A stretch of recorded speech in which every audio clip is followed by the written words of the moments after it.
All right, guys, tonight we're going to keep talking about really the end of the book of Genesis. And so a couple weeks ago, we began with how all the pain and drama and suffering in our lives comes from this exit from Garden of Eden, Adam and Eve's choice to rebel against God. Then we talked about the flood story and how God demonstrates his love and power in that story. And then we got to Abraham last week, and we really started talking about faith. But tonight we're talking about blessing. And blessing is one of those things that I think we hear a lot of times in church, but we don't really spend a lot of time talking about. Even in our group, we were saying, sometimes we hear that phrase like, oh, you're so blessed, or it's such a blessing.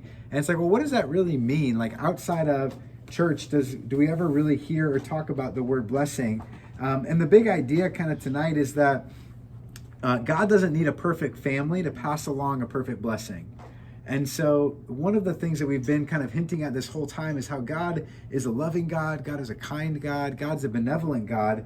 But what we see in the book of Genesis is that the people that God is interacting with are very flawed. Like there's a lot of drama. We said that in the first week. A lot of drama in the book of Genesis. And from Genesis chapter 25 all the way through Genesis 50, it's this crazy family tree. Like one author, he refers to it as like the gnarled family tree of Abraham. And so last week we talked about Abraham and his wife Sarah. They had two sons, Ishmael and Isaac. Isaac married a distant relative, a cousin named Rebekah. They have two sons, Esau and Jacob. Jacob's name later gets changed to Israel. Jacob has two wives, Leah and Rachel, and both of them have slaves that they let Jacob sleep with. And he ends up with like 12 kids, 12 sons in the midst of all these four women. And that's where we realize we're like, this story is super strange. Like you're talking about like kind of like incest, kind of like straight up polygamy, like slavery, and people being given over to these men to have kids. It's like, what is going on in this story? And sometimes I feel like maybe it happens for you in junior high, maybe not, but like people will be like, hey, did you know this was in the Bible? And oh, you're a Christian, right? Like you believe the Bible. Did you know that there's polygamy in the Bible?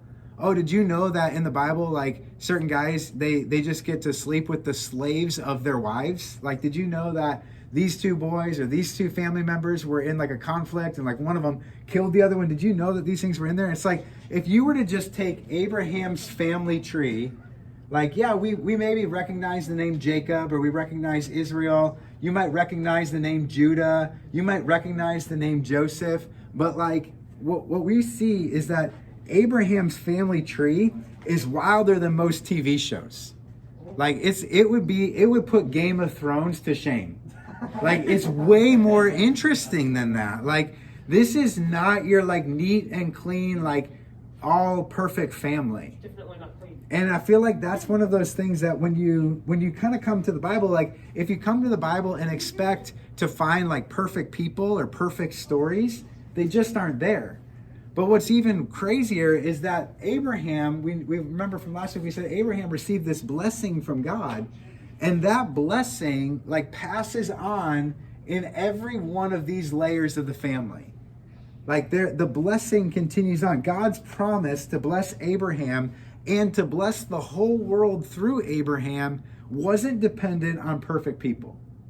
And I feel like that's important for us to know. Like there is a lot of drama in the Bible. It would be one of the most compelling TV shows ever written if it was turned into one. And we've seen that. Like literally when parts of the Bible get turned into television shows, they get more views and higher ratings than most of the shows that just are created out of somebody's imagination.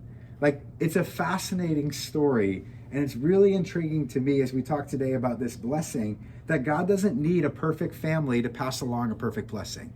In fact, God's blessing almost seems to work against all odds. It prevails no matter what. So what is a blessing? How does it prevail? Well, a blessing is a variety of things. I've kind of written them up today as like a handful of things that start with the letter P.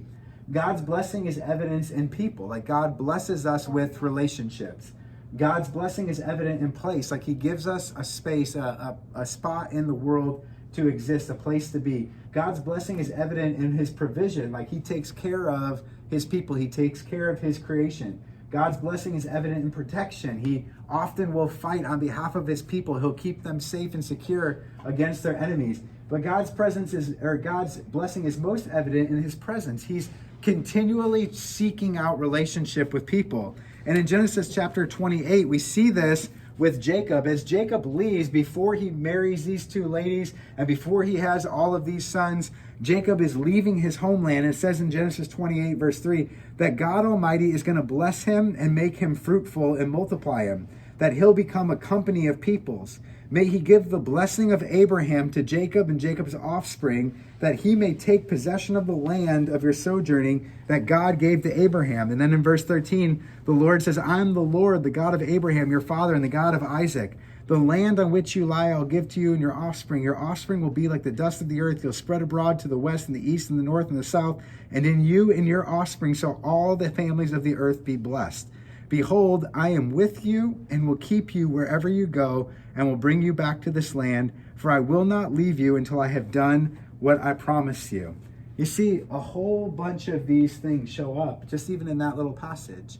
He tells Jacob, I'm going to give you offspring. I'm going to give you a family that's going to come, within your line. I'm going to give you a place. Wherever you go, you're going to have a place to lay your head. You're going to be sheltered and taken care of. Your provisions are going to be met. No matter what comes against you, you'll be protected. My presence, I'm going to be with you wherever you go. God doesn't look at Jacob and says, oh, Jacob, you're like the best guy I know.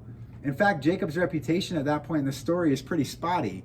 And then he goes over to his uncle, whose reputation is equally as shady. And the way he ends up with two wives, he loves this woman, Rachel, and he enters into an agreement with his uncle. He's like, hey, I'll work for 7 years if you'll let me marry Rachel. And on his wedding night, he gets super drunk, and the uncle, takes Leah and puts her into the bridal chamber. So Jacob sleeps with Leah that night, and all of a sudden he's married to Leah. It's like, what? Remember I said about Game of Thrones being put to shame? Like, how does that happen? So Jacob ends up working another 7 years and marrying Leah's sister. And you're like, this is like a crazy, wild story. God didn't look at Jacob and go, you know what, Jacob, you're such a swell guy, I'm going to bless you. God decided to bless Jacob simply because it's in his nature. It's his desire to bless. It's his desire to give us a relationship, to give us a place to dwell, to provide for us, to protect us, and to give us his presence. And we find that in Hebrews chapter 10, verse 13. It says that when God made a promise to Abraham, since he had no one greater by whom to swear, he swore by himself, saying, surely I will bless you. And then Abraham waited patiently. He obtained the promise. People swear by something greater than themselves, and in all their disputes, an oath is final for confirmation. So when God desired to show more convincingly to the heirs of the promise, all these kids, when he desired to show more convincingly to the heirs of the promise the unchangeable character of his purpose, he guaranteed it with an oath, so that by two unchangeable things in which it's impossible for God to lie, we who have fled for refuge may have strong encouragement to hold fast to the hope set before us. We have this as a sure and steadfast anchor of the soul, a hope that enters into the inner place behind the curtain. So when we look at all of this, I just want you to know, like, the blessing of God doesn't come because of what you do. Remember last week we talked about behaviors? It's not really about what you do. God in his nature desires to pour forth favor, to give blessing to his people.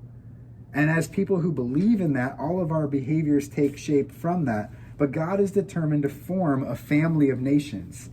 Through Abraham and through his offspring, all the nations of the earth are going to be blessed.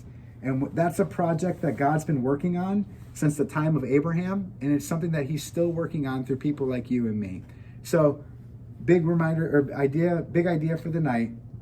God doesn't need a perfect family to pass along a perfect blessing. God is committed to seeing all the families, all the nations of the earth be blessed. And that's something that we can be excited about. That's something that we get to enter into by faith. And so when we get back to our groups here, we're just going to kind of talk about each of the 5 elements of blessing.